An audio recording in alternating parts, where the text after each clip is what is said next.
Most Peace and light, that old guy, Australia. Here on our very first video, and we're going to do a series, we're hoping anyway, on hope. And the reason we're doing a series on hope is because of what's happening now in the world, and it has been happening for some time. Now, hope, by definition, is a feeling of expectation and desire for something to actually occur or happen. And it can be used in denoting relationships, like, our friendships built on hope and trust. But the Bible defines hope as a substance of things hoped for and the evidence not seen. Irrespective of your definition, hope in our world today is a rare commodity. The constant years of media fear has pushed humanity into a hopeless state. And many people seem to be giving up or giving in. See, the uncertainty of the future so palpable as to render those afflicted with no desire to continue. And we see that happening on a daily basis. I'm hoping that these videos give some hope to those who watch them. And I hope that you share them and maybe give them to people who might in some way need a little bit of hope. Now, the people you're going to see in these videos have been brushed with hopelessness and have felt the fear of the world. But all of them have found a way in various ways to keep their heads above water and begin the process of standing above with the hope of rising above the noise of the world and replacing negativity with a view wrapped in hope. Now, my first interview is with the beautiful Kym Kennedy. Hey, Kym, how you doing? I'm great, Owen. Oh, great, Owen. Behind you was a beautiful view. Sadly, we've lost it because we've been mucking around here trying to get this one done. But she did have a beautiful blue sky right behind her from the Sydney sky. Now, I'm going to say this before I start. There will be a series of noises that may or may not happen. I can hear a cat meowing. Joe's cooking in the kitchen. All sorts of things can be happening here, but we're going to do our best to make sure that it is noise-free and only a 20-minute video. Now, Kym. Yes. Kym's a local Shire girl from Sydney, grew up in the area and went to teachers college, correct? I think you did. I did a teaching degree at university. Yeah. At university, did a teaching degree at university. Now, Kym has been involved in, now we used to say childcare, but I think they call it something different. Well, it's probably referred to as early childhood education now. Early childhood education. Not only has Kym been involved in that and had been in the teaching industry for over 20 years, she's also owned her own childcare centre, which she's recently sold, and has embarked on a new career. And the reasons for that we're going to discuss in this little video. And welcome, Kym. Great to see you. Kym's a great friend of ours and is just an amazing human being. I'm trying to look back because she's got her partner there who's a bit of a giant of a man. And we would have done this earlier, but he had to go to Mex. I had to get that out. He had to go and eat.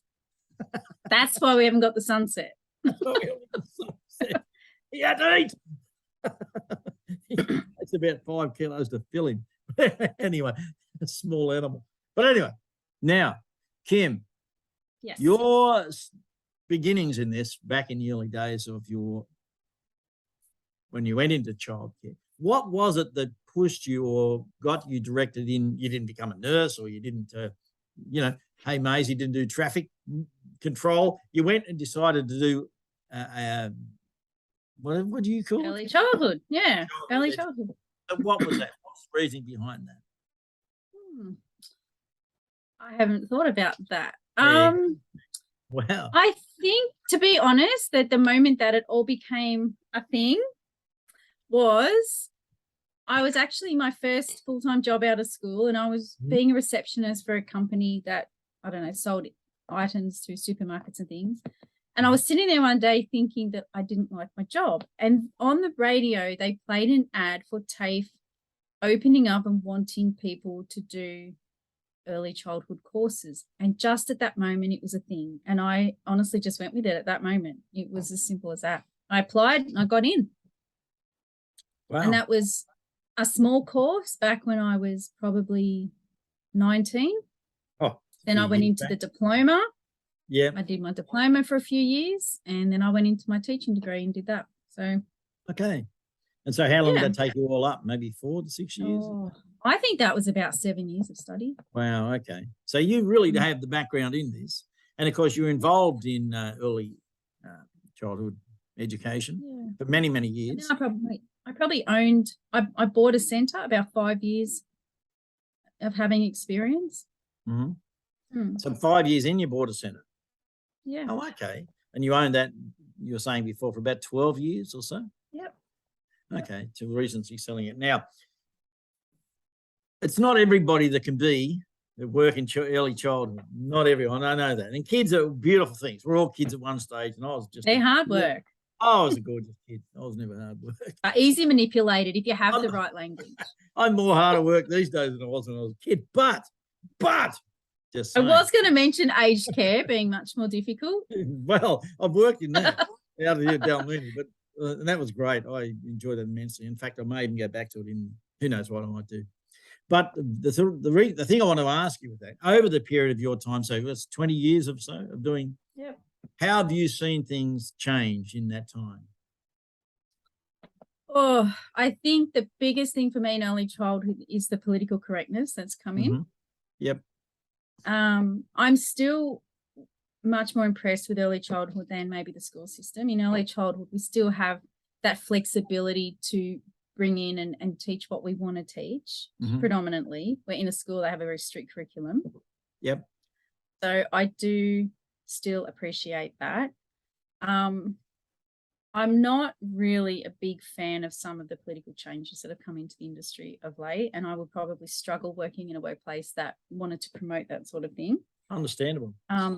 So at the moment, I don't do much teaching, but I am training the industry and training those trainees and people coming through the industry. So I can still have my little influence on those people. We still have to teach what the government want them to know. But yeah, I think the political change, and also everyone's a lot younger. We don't seem to have a lot of senior people in the industry anymore. No, and this is one thing I noticed too. I think once you get over about 30, 40, there's none of these teachers around, or very few of them. And yet I would think they're burnt out. Well, I think some of them would be the best educators there would be. What's the chances of having older people come back into childcare? Oh, pretty slim. Yeah. The pay's really bad. It's hard on your back. You got to bend. You're picking up crap all day long. Yep. So I think, and those people that were caught up in the unfortunate demise of a lot of careers over the last 12 months due to not being able to go into certain workplaces, I think the industry lost a lot of very good people at that point. The place I was teaching at, I can think of 3 or 4 straight up. We went. I was a casual person there, but they're permanent people. Yeah. That's a really sad effect. That's a knock-on effect. I don't think they've gone back. No. The one thing that I was going to mention, and this is a little out of left field, I did see an article some years ago, actually. It was on people taking children to aged care facilities, on an excursion. Yeah, that happens a lot. Yeah, both love it. They had a tremendous amount of input from the older people to the younger people, and I thought that was a fascinating thing. Yeah, it's a really nice thing. The people in the homes love it. They love sitting there reading the books and talking about things, and the kids love it too. Now, Kym, when you decided that things you're going to sell your daycare and you decided to move on in the world, of course, not long after that, we entered a dystopian world where a bug brought about the end of everything. But that left you kind of in a little bit of limbo to some degree, yeah? A lot of limbo, like a very uncomfortable limbo. I wasn't in a good place. No. I think when we first met you, you were still looking for changes, looking for ideas or direction, or some indication within life of where you're going to take yourself over the ensuing years. And I remember thinking, wow, like you guys are so young and you have everything ahead of you, and yet finding a direction at that age is just as difficult as leaving university and saying, well, what am I going to do now? And I know plenty of people with university degrees who are packing bags of coals, Yeah. So what was it? Was it a change in mindset, or was it change in circumstances that led you on your current? After I sold my center, it was not too recently. It was probably 5 or 6 years ago. I did have the mindset that I wanted something more in my control. Owning the center was huge accountability, constant stress. I never stopped. So I went into training the industry. So I could still use my knowledge. I could still pick and choose my hours as a contractor. So it just seemed, natural progression anyway, being a trainer. Yep. So that went on for many years. But being a trainer also, it's compliant that you are still current in the industry that you're training. That's a regulation requirement, which means I still needed to attend and work in centres. So that was becoming difficult. I did manage to get through, but the whole mindset changed not long ago. And I just thought, I don't want 9 to 5 anymore. I don't want bosses telling me this and that. I feel like I've just had so much authoritarian control in my work now. I don't want that. I want to work for me. I want to do what I want to do, and I don't want to have to worry about all the other rules and fluff out there. So I did start to look for some new things. And well, you managed, you're one of the lucky ones in it. You found a direction to go in, and you work with a company that helps people with online businesses, et cetera, et cetera. But I know that kind of period of limbo had an effect on you and your relationship and various things too, because I think it ripples out, it's not just that, it affects everything in your life. You start to worry about everything because you think about this and worry about this, and this leads to this. And then you're like, the what ifs just got really overwhelming, the what ifs. And I don't want to think about what ifs. Like, why waste thinking space on something that may not even happen or hasn't happened? Well, true. And that's that old cliche that worry is the interest paid on a loan when it's not due. Exactly. So I think a lot of people are like that. They worry so much about things. I always use the phrase paralysis by analysis. Some people overanalyze the situation to the point where they can't even go forward. They can't go sideways even. And of course, if you're not moving, then you're getting left behind, which is in essence going backwards. Yeah. Well, you've got a great venture ahead of you. And I know that with your friends, you had some issues, as we all have had with friends, because we've all made our own decisions, and I'm not going to go into those in any great detail.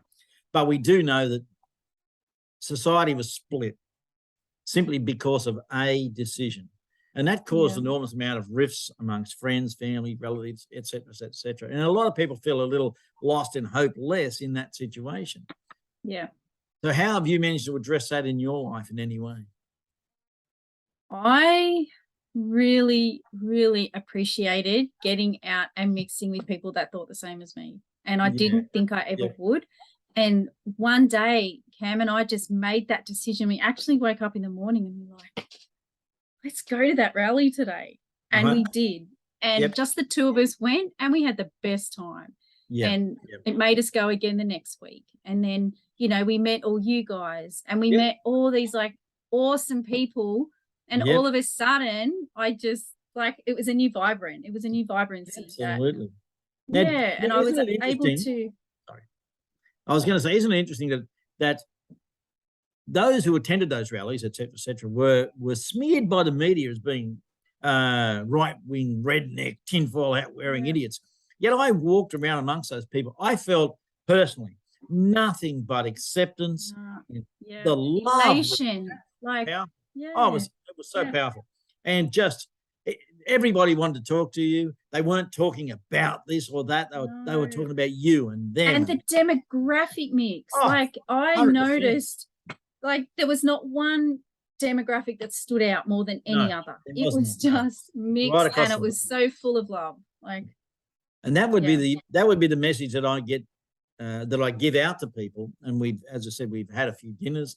And I've said to people, you need to start getting together with some people of your own ilk, your own mindset. And even if they aren't fully on board, that doesn't matter. Just get them there, have a dinner, get talking, develop your friendships, and then invite others along and try to branch out that way. Many little drops make a bucket full. And there's always someone who knows someone else that would love to join you. 100%. There's, You know? bring them along. I remember they were saying at the rallies, like, bring someone else with you next time. Yeah. And then it was great. We took And a friend of mine, he took up a local chef, and he just wanted to go. And funnily enough, the reason he wanted to go was to check out what the media had said about the people. So he went amongst the people. He went off on his own. He said, look, I'm going to go and talk to people and find out just what they're thinking. When he came back, like half an hour or so, or half an hour later, whatever, he said to us, wow, what an amazing group of people. Had a ball. He had a great time. He said they were just fantastic. And he couldn't understand.